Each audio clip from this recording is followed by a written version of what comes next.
Okay, welcome to the video for exercise 3B in Further Mechanics 1. I think you're going to find this exercise a lot easier than the previous one. So I think the physics concepts now are either clear or certainly a lot simpler with this regard. So again, the important thing here to notice whether we've got strings or springs. So we've got a string example number 8 and we're going to have a spring example for number 9.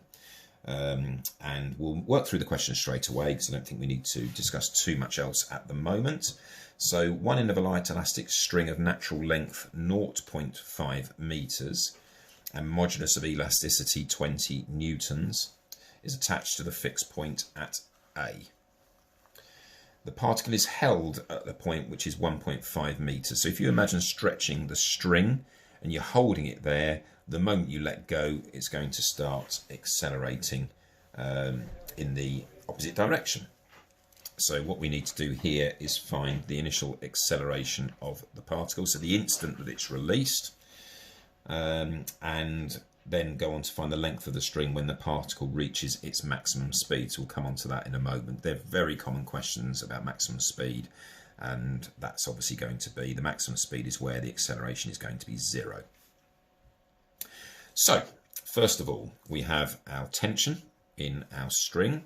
We have the weight of 2g, but rather than saying T equals 2g, we know it's going to be released. So therefore, we do F equals ma in the direction of motion. And we're going to have that T minus 2g is going to be equal to lots of a. So that's going to be our initial acceleration. Now for this, we know using Hooke's law again. Hence why we're following on now with dynamics problems. In 3A, we're just looking at problems in equilibrium. So this is how we deal with dynamics problems. So Hooke's law is going to be the tension of the string is going to equal lambda, which is 20, times the extension. Now the natural length is just 0.5 meters. So we can see that the extension is 1 meter divided by our natural length of 0.5. So T is going to be 40. So therefore we have that 40 minus 2 lots of g all over 2 is going to equal our acceleration, which is 10.2 meters per second squared. Now it's important to note that these are not going to be constant accelerations. I say that because a number of the mistakes people make is going on to then use the Suvat equations. If you remember from the first year of your normal applied work, hopefully this seems obvious to you, but just to clarify, Suvat equations only hold when you have a constant acceleration. So please do not be using those in these examples. Now it's asking for the length of the string when the particle reaches its maximum speed. So what happens physics-wise when you let go? It's going to accelerate, start slowing the acceleration, okay, until you hit the point where the speed is at its maximum.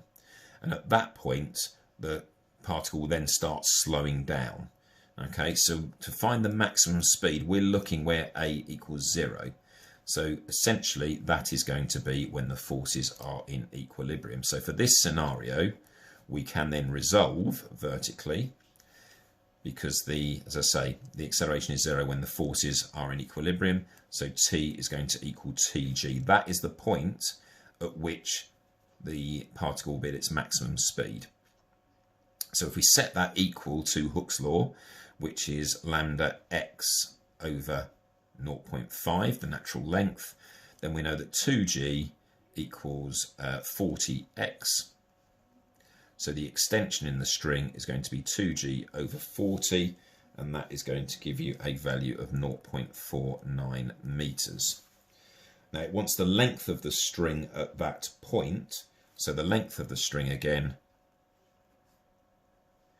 is going to be not just the extension, so it's going to be at its maximum speed at that point. So it's going to be 0.5 plus 0.49, which is going to be 0.99 meters.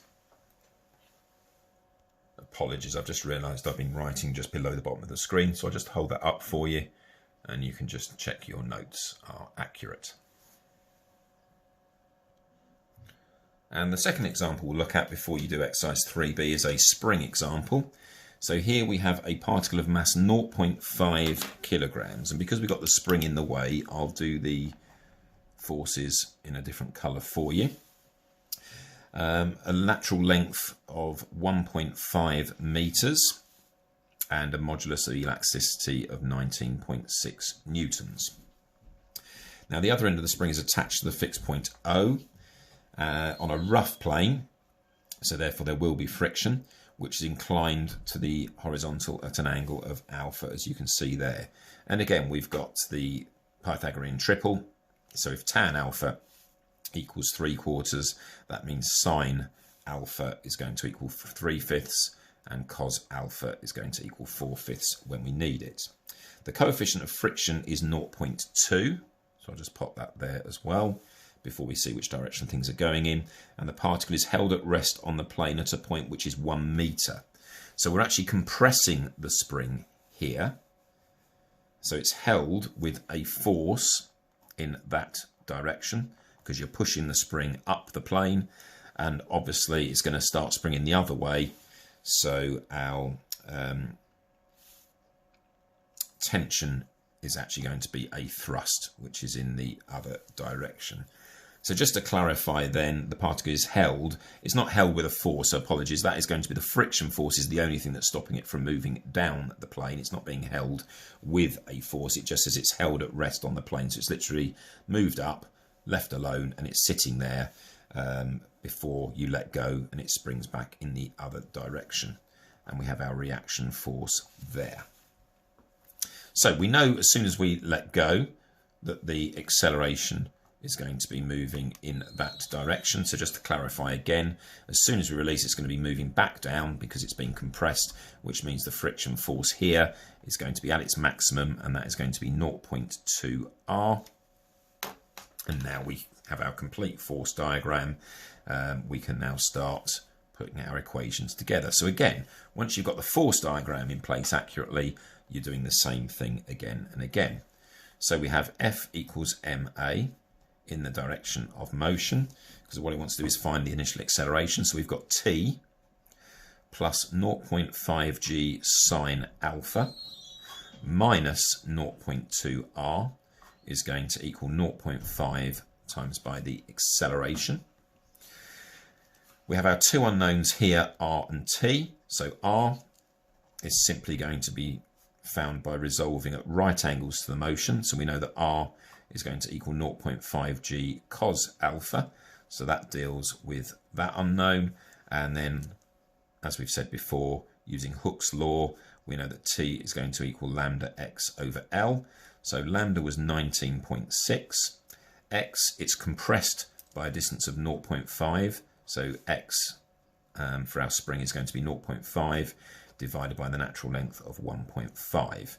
So we've got 1/3 of 19.6 there. And that gives us a value, well, again, 19.6 divided by 3 newtons, which means we can now replace t there. So now, if we do all of that, we've got 19.6 divided by 3 plus 0.5 g times the sine of alpha, which is 3/5, minus 0.2 lots of 0.5 g times by 4/5, which is our value for r there, and that is going to equal 0.5 times a. So if we work that out and then double it, we end up with the initial acceleration is 17.4 meters per second squared to 3 significant figures.